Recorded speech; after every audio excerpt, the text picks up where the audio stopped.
So we're playing the Taimanov, which is obviously a Sicilian opening, but when I play with the white pieces, I play c4 because guess what? A lot of people play e5.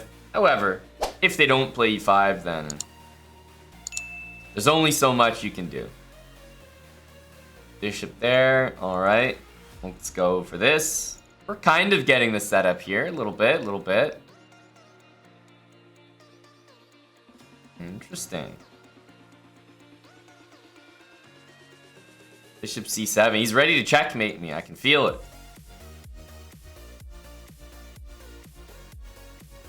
Our bishop here. Okay. Bishop here.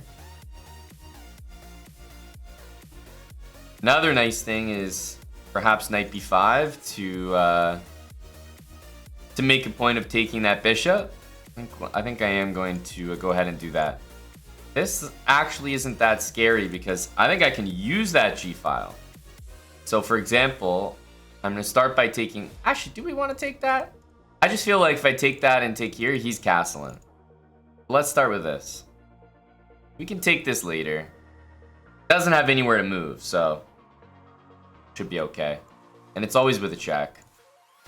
Here, still technically not threatening.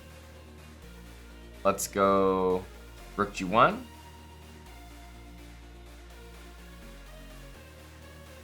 The rook is gonna hang. So the nasty thing is if he castles, boy, he's walking into stuff. Oof. Oof. Guys, I just want you to shield your eyes in advance.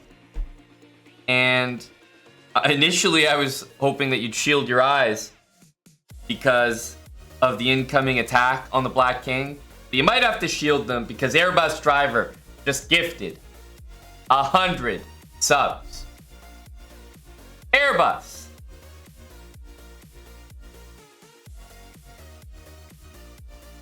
Airbus Driver, this literally any rook move would be checkmate. Truly. Any single one. And I can't even do some sort of like check thing to mess with them because my bishop's going to be under attack. So there's only a few things we can do to prolong the game here. Only a few.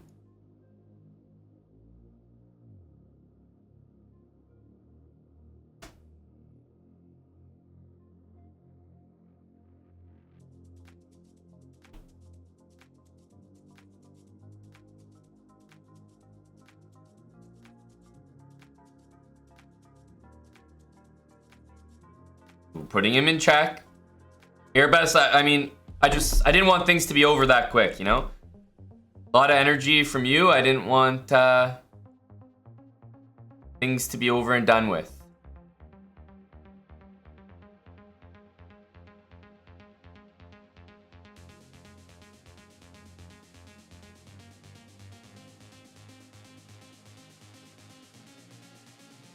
Rook h7 was mate? Oh, jeez. I must have missed it.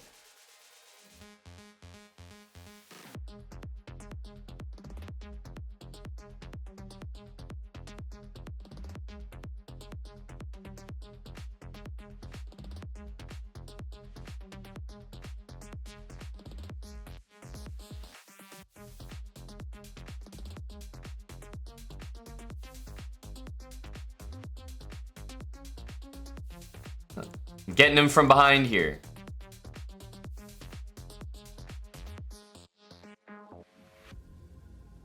Getting him from behind.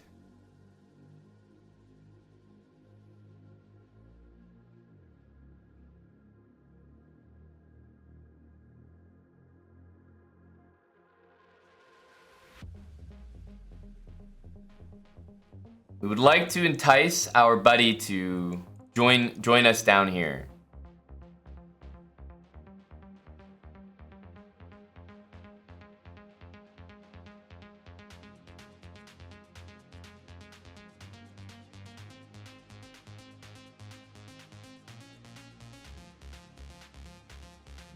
Yes, join me.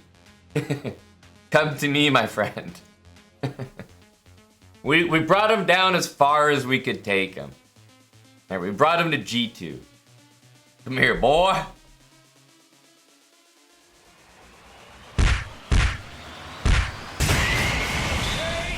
we go. Wait a minute, we got the same guy. After waiting all that time, we got the same guy. So we're playing the Taimanov, and this is really rare to just jump into the pool, especially after that break, and immediately get the same opponent. Okay, bishop c4. Don't do it. Don't do it. There you go. At least he corrected himself that way. But a really common move is for people to play queen e2. Happy to see this. Still, I feel like that queen e2 move is common. Or knight e2. Jeez, I knew it. I just had a feeling. Poor guy. This is why you don't play this garbage bishop c4 move. Give me b5 with tempo. It's not what you want.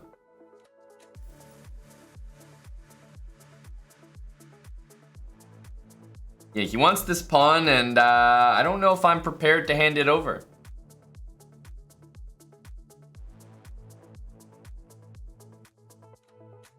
Ouch. Meanwhile, the queen guards the pawn here.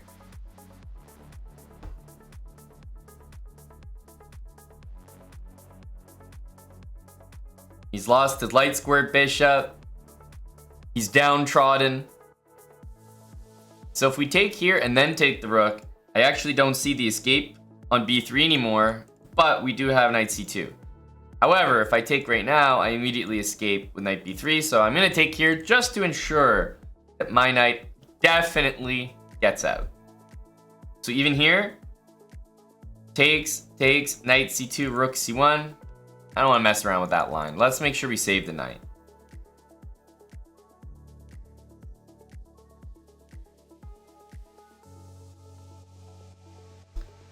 Okay, knight g5. Not exactly threatening something. So I'm going to call him out. h6. I'm calling him out. What are you threatening? And he goes right back where he came from.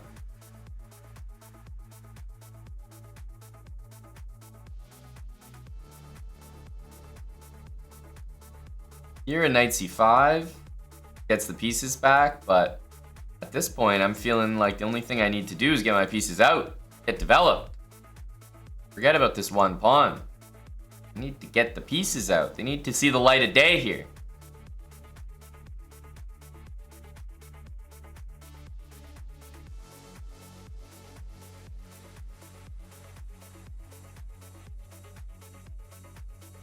Threatening this. And I will take it. I will take it. There's no rook c1, queen d3. You already know. Time to take this pawn.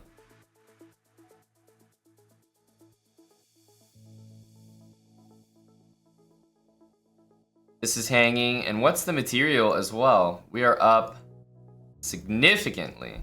We're up a bishop and a rook. Right? Look at the pieces that are left over here.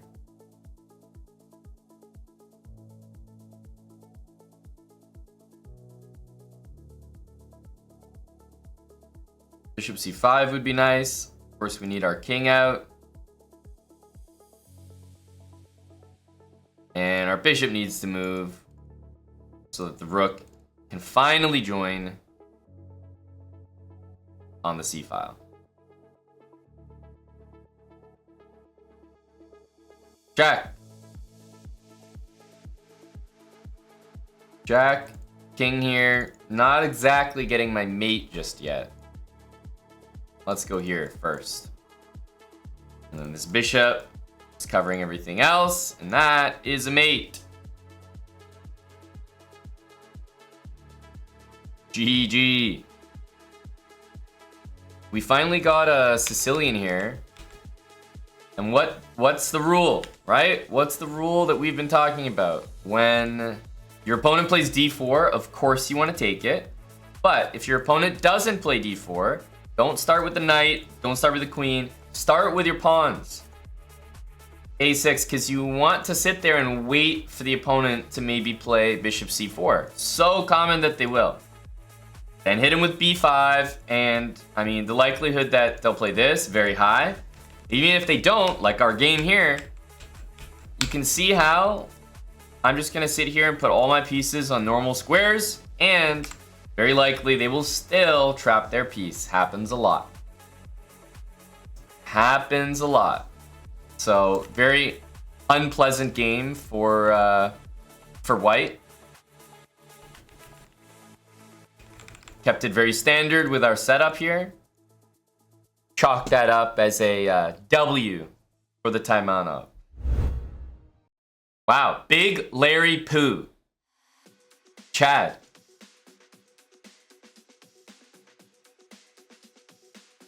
Oh, okay.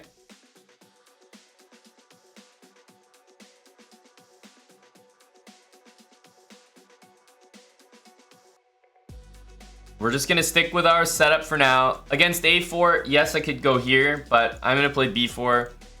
Takes control of that square.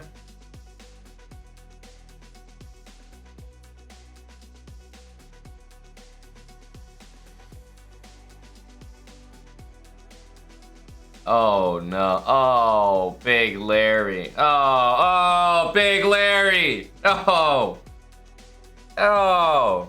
Not an 11 move checkmate by smothered mate. Ugh. Larry!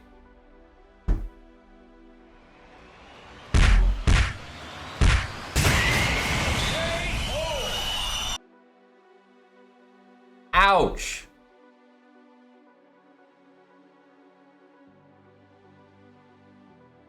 $14 well-spent seconds. I mean, tough to watch. Do you guys remember when I got my smothered mate, knight a2 checkmate against the long-castled king? Do you remember that? Who remembers? That was on move 14. The queens were off the board. I was impressed by that. Now this may be less impressive because the queens are on the board, but still, smothered mate in 11 moves.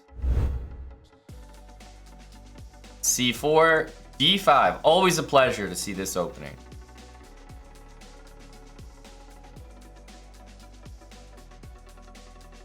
When I play moves like this, I'm telling you, like, the move G6 it magically just shows up.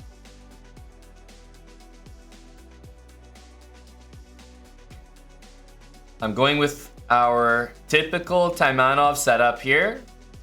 This is great. Good looking position. Oh, wow, it's like, it's magic.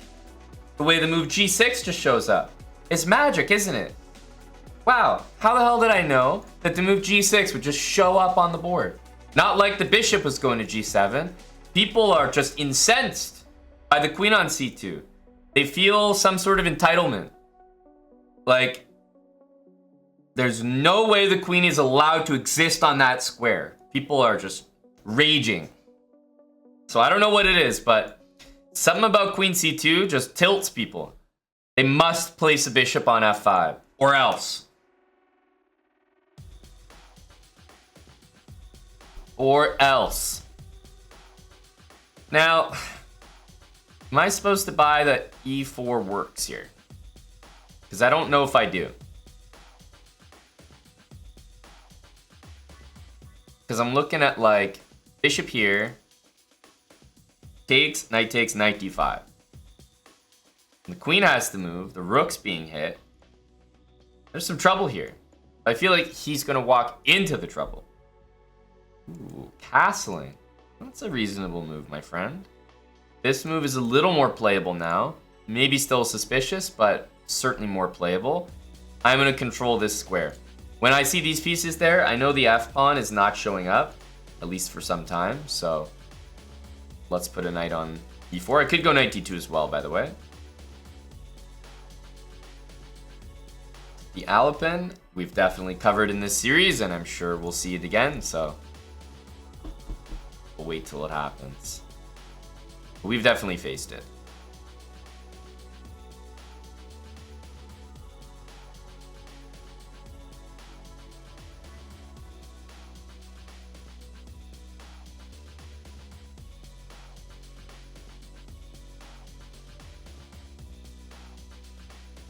Takes doesn't actually yield anything. B5 almost traps the knight, but there's knight a5. Sad for me.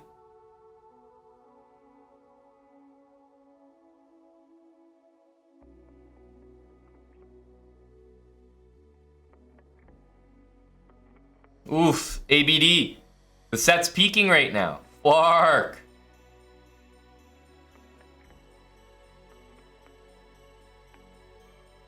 Bring the rooks to the middle. Everything we've played so far, even though we have the white pieces, has been exactly how you might expect this opening to go. We can take, but I might just finish our development here. Ooh. Yeah, takes in knight d5 is an angle. Plus, it lets me showcase another common idea in this opening. Knight d5. Feels good, man. Takes, pawn takes, the g6 pawn hangs. Queen here, the f6 pawn hangs. We can go right back. We can go right back.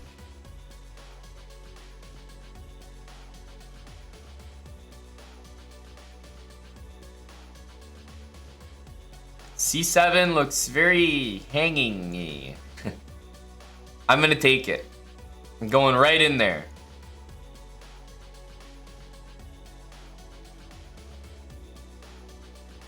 Knight a6 is in the near future, along with bishop e5. Bad things might happen to good people here. Just want to warn you in advance.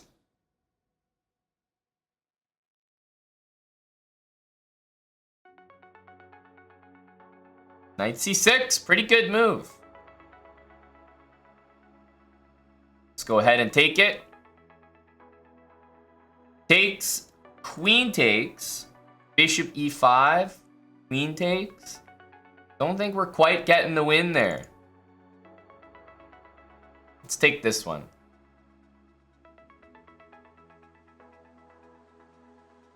Start with this. Now this is pretty serious.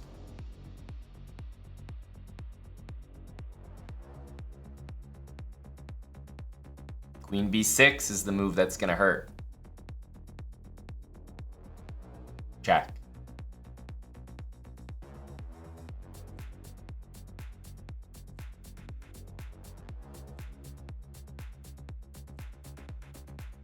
Could be with the bishop first, all the same really.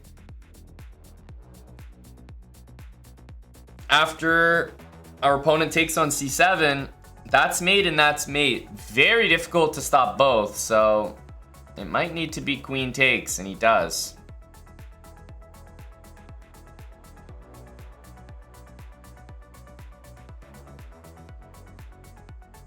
And we want to make sure in a position like this that we are able to checkmate with a pawn.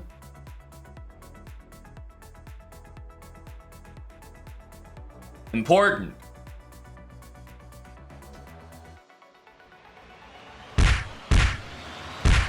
Assert dominance. Very well played to our opponent here. He only collapsed near the very end. I can't say his opening was good, but from there, the reason I love this game so much is we got to showcase something brand new. Something we haven't talked about yet, but is very key in this opening. Knight g5, e4. And the main reason I'm doing this is, let's imagine this bishop was here. I would be less keen to do that because in just one or two moves, black would either take or move the knight and then play f5. f5 makes a knight on e4 just look silly. So there's so many pieces in the way that I know my knight will enjoy that square for a good little while. And if he ever takes it, as he did here, get to showcase this awesome idea of pawn takes. Why is this so good? Well, we get to anchor ourselves on the d5 square, but we also are still covering the d4 square. So these double pawns work really well. Opens up our rook on d1, opens up our bishop towards a6, controls d5. So this just opens up literally every single one of our pieces. Really underrated move. So even though it looks like, and it's a good move to play knight takes, but it's a better move to play pawn takes. So it's a nice idea to keep in mind. And it is another e4 game. So it's time for the Sicilian. e6 move 2. d4 we always take. And then go with the knight. Not a6 yet. And when they take, we're not going to take back like this and allow the queens to be traded. So definitely with the c-pawn. Or sorry, with the b-pawn. Now the c-pawn. I used the incorrect pronouns there. It wants to be referred to as the c-pawn now. Now it wants to be referred to as the d-pawn. Okay, bishop d7, knight f6. More than okay doing this. Bishop e7 and castle. Nice and easy.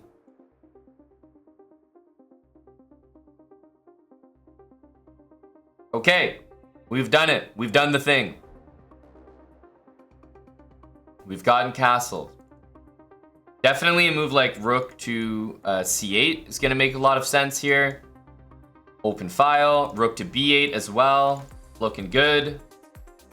Okay, so let's just, without thinking too much, let's just bring those rooks to the two semi-open files. Why the heck not?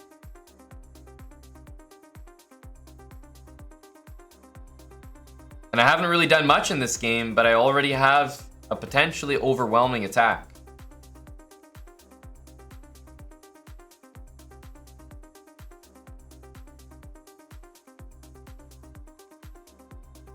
Okay, now let's have a little think here.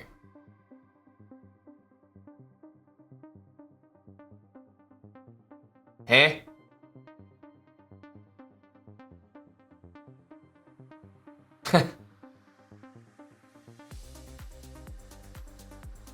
Hey? There's a lot of... I'm experiencing some privilege here.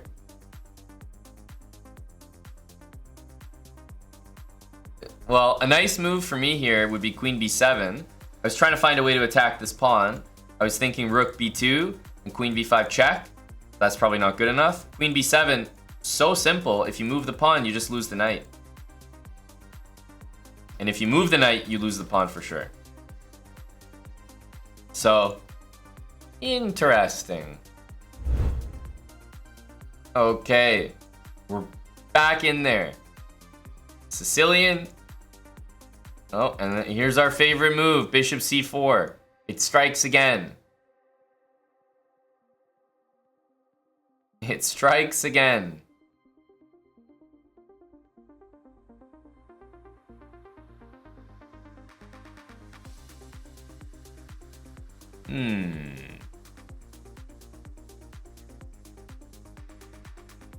c3. Nice looking move if white achieves d4. That is for sure. Now, to be honest with you, I might end up putting a c-pawn there so that if this ever happens, I'll always take. And that'll keep it very much in the... I think that'll keep it very much in the Sicilian category. Ooh, a3. We love to see that move. That looks like a waste of a move there. Ooh, we love to see that move too. Free pawns. Yeah, bishop c4 is such a mistake, truly. Like, it really isn't a good move. Okay, now taking, obviously I'm up material, it makes sense to take, but I'm feeling greedy. I'm gonna bring my bishop back and potentially use the diagonals in my favor. g3, now would you look at this? Buddy wants to play bishop f4, right? So clear. And once he does it, we want to take our queen and put it right here. Right here. Bishop takes b8. Yeah, you got me looking here, I'm not gonna lie. But if I take, he trades and saves his bishop. It's actually not that special, so we'll take here first. The bishop pretty much needs to defend. But I'm looking at g4, g5 and wondering why the heck doesn't that work? Can I just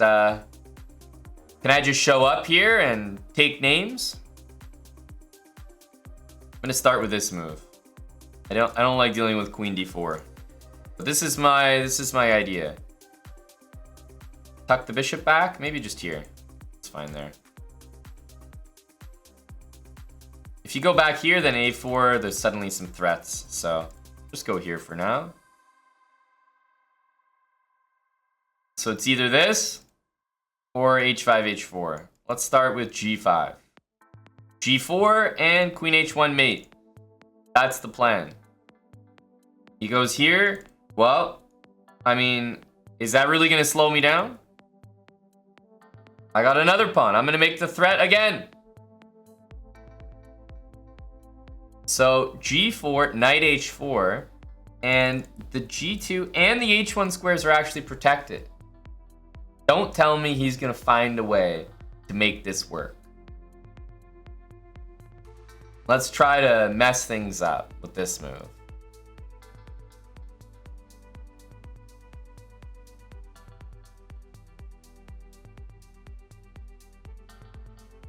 Okay, so we have a great pin here, but that's kind of all we have. It's just a great pin.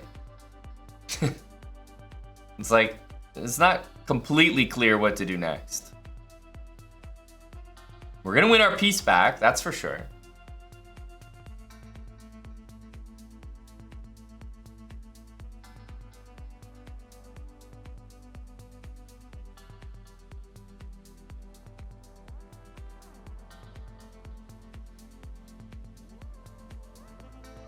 Okay, this one unfortunately is not gonna help the cause. Not gonna help the cause. I'm not too sure what's working here, but I mean, obviously this is great, but we have to throw in a little bit of sauce. Just a little bit of sauce.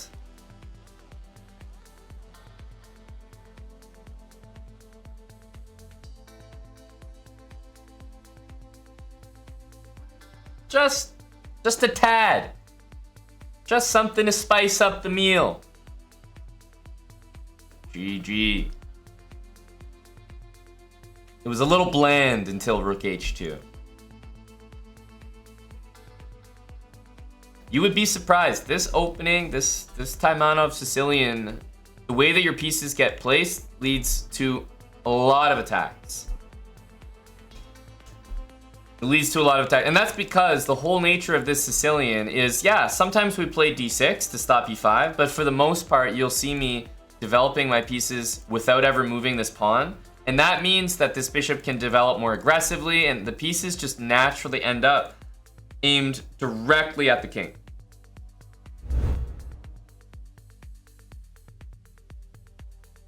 Okay, e6, c3. So, somebody was asking about the Alapin. Here we go.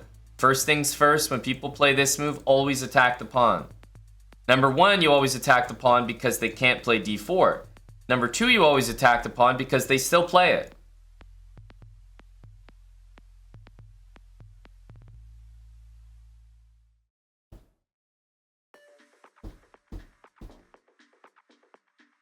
Dare I say, your position is already uncomfortable, sir.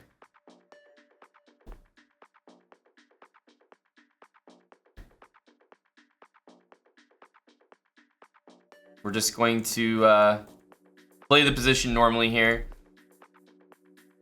Okay, so queen here, we can actually take this. Takes here, and then take the rook.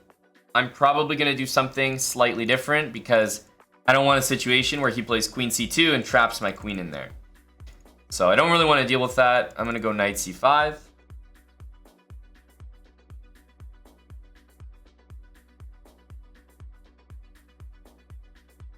Now if I take and take here, that's a little different.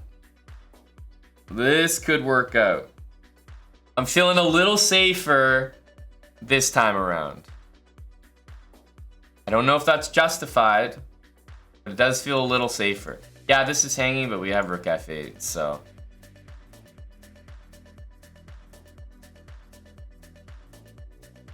Down a piece. Knight c6 here. Queen there, or rook there rather. I think he just defends this b3. Even though it looks ugly, I think it's completely fine. I want to play knight c6, but let's defend this. Play knight c6 now, and then continue. I mean, the thing about these positions is when you're up a pawn, you're not really concerned about queen trades. So even though b4 definitely deals with his threat there, I suppose I could take like that, but let's keep our pawn structure nice. I haven't really needed to play this game like a Taimanov position since the start, because we won that pawn so early and it just kind of changed the game.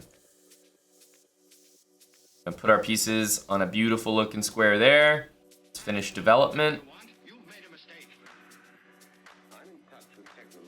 H6 or G6 would be nice, nice moves there.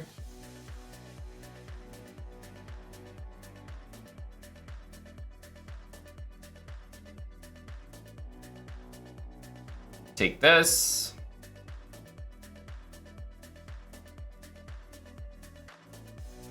Yeah.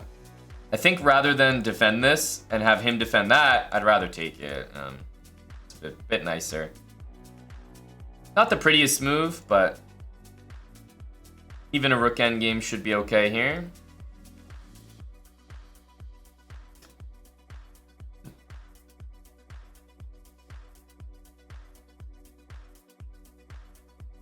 Okay, a4, we can take it. It's an option. Maybe rook d5 though. Okay, he's ganging up on my pawn here. Maybe time for rook to c7. Okay, he's doing a whole lot of nothing. Knight g5. I don't know. I don't know.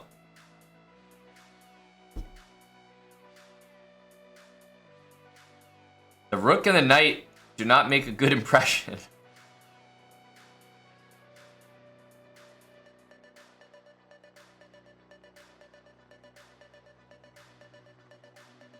Because it's like, what's the next move here, you know? What's the next move? If I make a rook move, what are you doing next?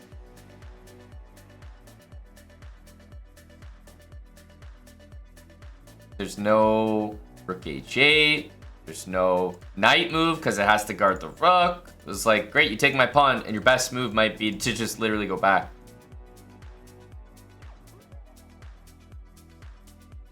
Uncomfortable.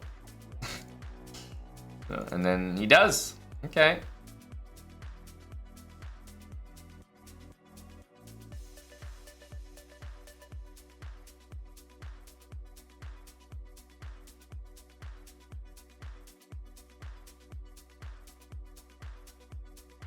Check.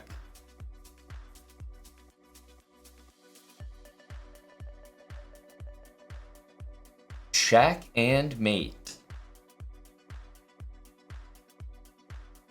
Good game, Mr. Hamster.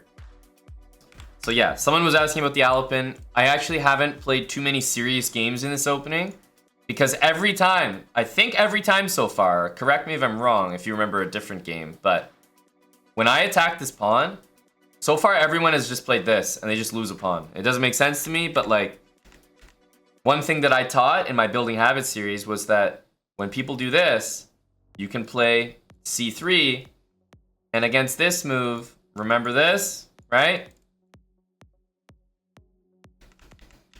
But when you don't move the d pawn, there's no trick. So that's why our Sicilian is just the best one to play here. Because you play this move, they think they're geniuses, leaving their pawn hanging. Number one, there's no attack on the knight. Number two, there's no check on the king. So they're missing it for like multiple reasons. But even if they played bishop e2 here, we could just take it. So I've seen all of this stuff. Everyone thinks they can leave this pawn hanging. That's not the case. If they push, we go knight d5, d4, something like this, and then d6, knight c6, and go from here. But I haven't had to play this line because no one's actually gone into it yet. Can they play d3? Certainly. But remember, the whole point of someone playing c3 is to play d4, not d3. If you wanted to play d3, you could just play it right now. So c3 doesn't make sense because you want to play that, but then you just play d3 after. There wasn't really any point in playing that move. So if your opponent plays d3 against you, you can consider that an accomplishment on your part. All right, we'll need a couple more games here. But I've got my trusty Sicilian, and I've got my opponent's trusty bishop c4. And they're all working in my favor. There's nothing I love more than seeing this garbage move, bishop c4.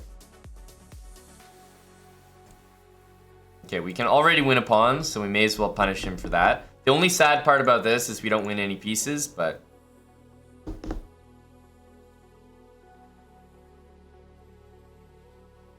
I know that's the square for the knight, but I just thought I would tickle the knight on the side there.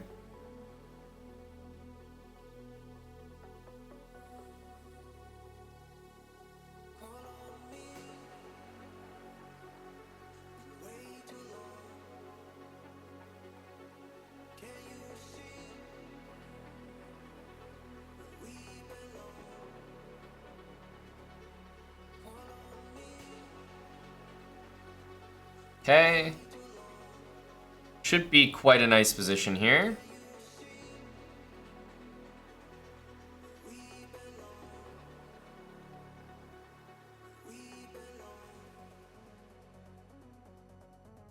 Bishop d6, knight b6, rook a7, knight c8 is a funny way to go out.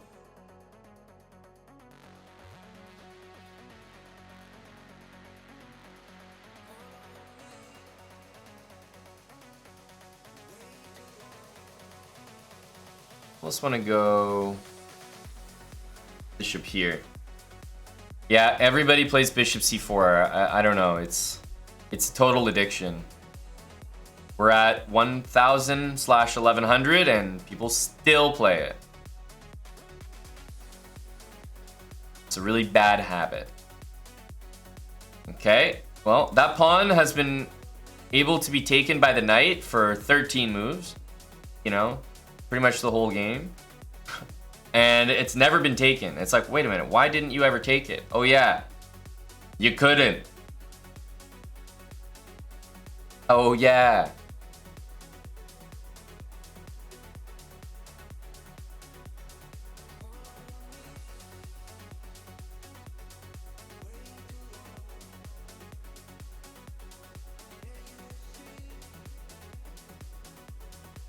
Let's make a trade there.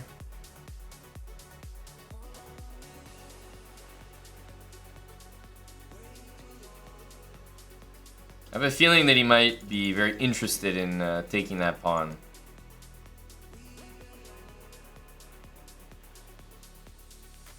I want to bring my knight to the center.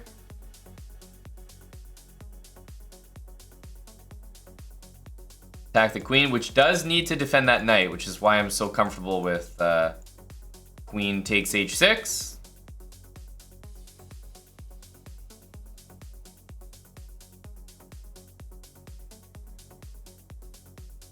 I think bishop f4 might elicit the desired response. So now this is made. Surprisingly, extremely difficult to stop. Queen here, probably the only attempt, but check, check, and mate.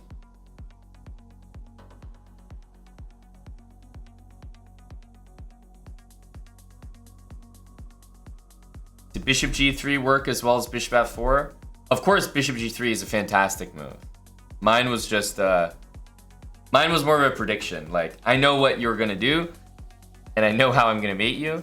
But bishop g3 is just a better move. Like, shit. Bishop g3 is the straight up best move in the position. Bishop f4 is the watch me know exactly what you're gonna do move. I like your move better. Shows class.